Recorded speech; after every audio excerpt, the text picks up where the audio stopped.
पैसा ट्रेस करणं फार कठीण होतं आणि तो पैसा आपल्याकडून कायमस्वरूपी जातो. त्यामुळे या जर गोष्टी आपल्याला टाळायच्या असतील तर आपला अभ्यास देखील करणं आवश्यक आहे. आणि महत्त्वाचं म्हणजे या टाईपचे गुन्हे करणारे जे गुन्हेगार आहेत त्यांचा माग घेणं, त्यांच्या मागं लागणं, त्यांना अटक करणं हे आवश्यक आहे. आणि मला असं वाटतं की हे सायबर योद्धे जे आपले आहेत ते आपण मला वाटतं प्रत्येक पोलीस स्टेशनला 2-2 आता सध्या देतो.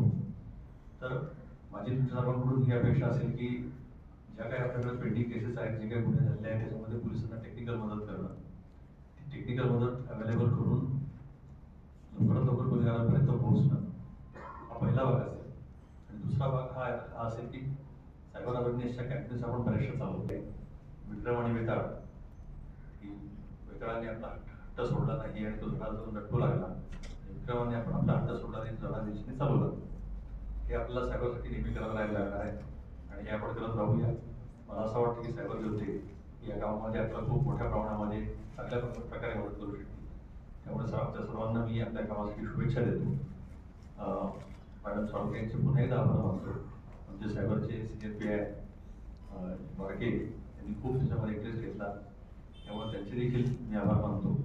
आणि आपल्या सर्वांनी इथं उपस्थित दाखवली याबद्दल आपल्या सर्वांचे आभार. जय हिंद, जय महाराष्ट्र. यासाठी तुम्हाला मनपूर्वक शुभेच्छा, खूप खूप शुभेच्छा आणि खूप खूप अभिनंदन. सायबर योद्ध्यांचं काम मात्र आता वाढलेलं आहे. तर पूर्ण ऊर्जा आणि पूर्ण शक्तीनिशी आपण पोलिसांच्या पाठीमागे राहा. पोलीस आपलेच आहे. जय हिंद, जय महाराष्ट्र.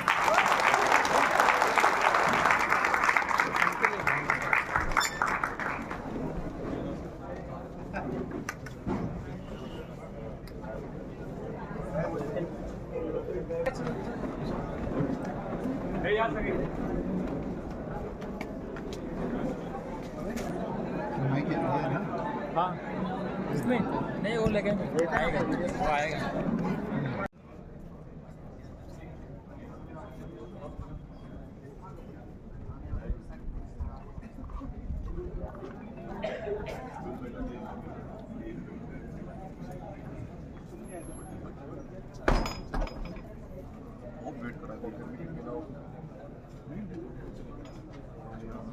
फोन करतो